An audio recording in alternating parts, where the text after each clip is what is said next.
¿Quién soy sino apagada sombra en el atrio de una capilla en ruinas, en medio de una puna inmensa? Por instantes silba el viento, pero después todo regresa a la quietud. Hora incierta, gris al pie desagrietado y más fronte. En ella resulta más ansioso y febril mi soliloquio, y aún más extraña mi figura, ave negra que inmóvil habla y reflexiona. Esclavina de paño y seda sobre los hombros, tan gastada y sin embargo espléndida, sombrero de raído plumaje y jubón, camisa de lienzo y blondas, exornado tahalí, todo en harapos y tan absurdo. ¿Cómo no habían de asombrarse los que por primera vez me veían? ¿Cómo no iban a pensar en un danzante extraviado en la meseta? Decían en la lengua de sus años, ¿quién será? ¿De qué baile será esa ropa? ¿Dónde habrá danzado? Y los que se topaban conmigo me preguntaban, ¿cómo te llamas? ¿Cuál es tu pueblo? Y como yo callaba y notaban el raro fulgor de mis pupilas, y mi abstraimiento, mi melancolía, acabaron por considerar que había perdido el juicio a la vez que la memoria, quizá por el frenesí mismo de la danza en que había participado.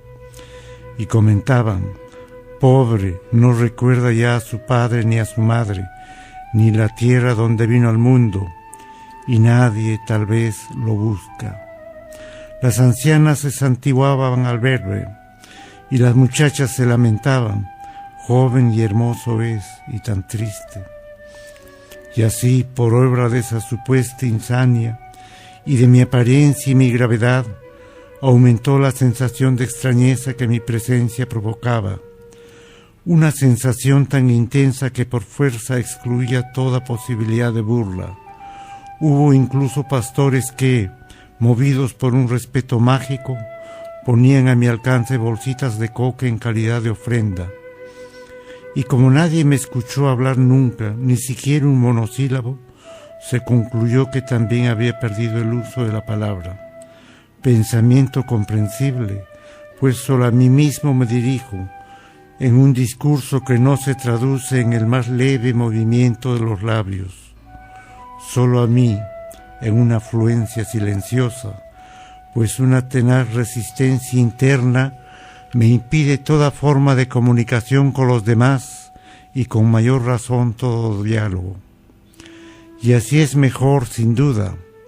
Sea como fuere, esa imagen de forastero enajenado y mudo, que se difundió con rapidez, redundó en beneficio de mi libertad, porque no ha habido gobernadores ni varayos que me detuvieran por deambular como lo hago. Compartían más bien esa mezcla de sorpresa, temor y compasión que experimentaban frente a mí sus paisanos. En unos y otros pesaban, además, creencias ancestrales, por cuya causa mi locura adquirió un rango casi sobrenatural. Mi demencia. No me ha incomodado en ningún momento el rumor que al respecto se expandió, pero de cuando en cuando me asaltaba la duda. ¿Y si era verdad aquello? ¿Si realmente fui alguna vez un danzante y lo olvidé todo? ¿Si tuve en otro tiempo un nombre, una casa, una familia? Inquieto me acercaba a las fuentes y me contemplaba, tan cetrino mi rostro y velado siempre por un halo fúnebre, idéntico siempre a sí mismo, en su adustez, en su hermetismo.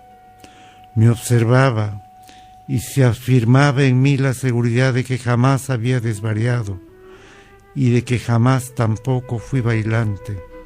Certeza intuitiva solamente, pero no por ello menos vigorosa. Pero entonces, si nunca se extravió mi espíritu, ¿cómo entender la taciturna corriente que me absorbe y me aísla? ¿Cómo explicar este atavío y la obstinación con que a él me aferro? ¿Por qué mi desazón a la vista del lago? No podía responder a estas preguntas, y era en vano a sí mismo buscar una justificación para unas manos tan blancas y un hablar que no es de misti ni de campesino.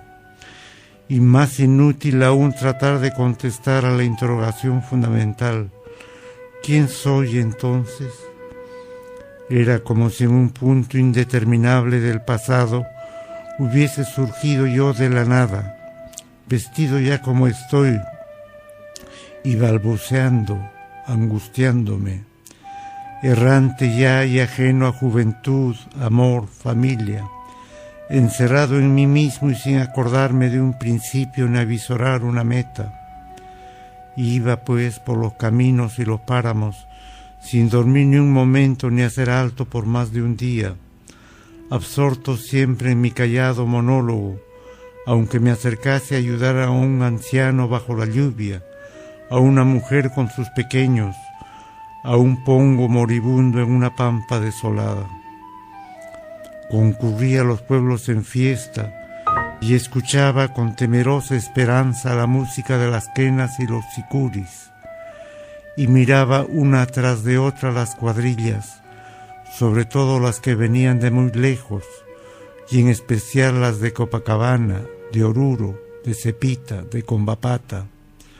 Me conmovían sus interpretaciones, mas no reconocí jamás una melodía ni hallé una vestimenta que se asemejara a la mía.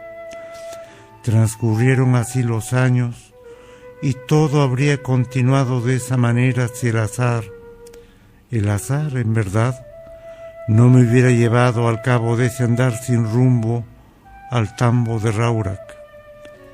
No había nadie sino un hombre viejo que descansaba y me miró con atención.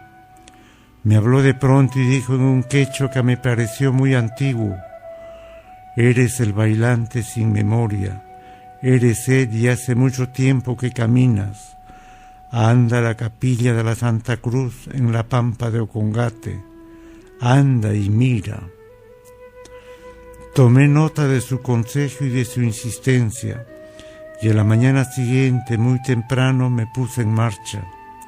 Y así, después de 3 jornadas, llegué a este santuario abandonado, del que apenas si quedan la fachada y los pilares. Subí al atrio y a poco mis ojos se posaron en el friso, bajo esos arcos adosados, y allí, en la losa quebrada otrora por un rayo, hay 4 figuras en relieve, 4 figuras de danzantes.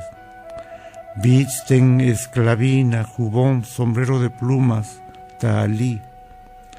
Imágenes no de santos sino de ángeles, como los que aparecen en los cuadros de Pomati del Cusco. Son 4, mas el último fue donde golpeó la centella y solo quedan su silueta e impresas unas líneas de las alas y el plumaje.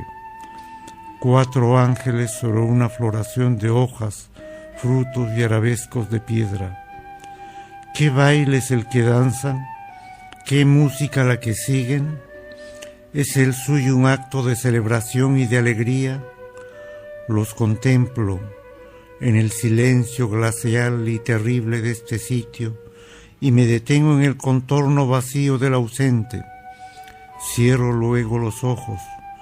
Sí, solo una sombra soy, una apagada sombra, y ave negra sin memoria que no sabrá nunca la razón de su caída. En silencio siempre y sin término la soledad, el crepúsculo, el exilio.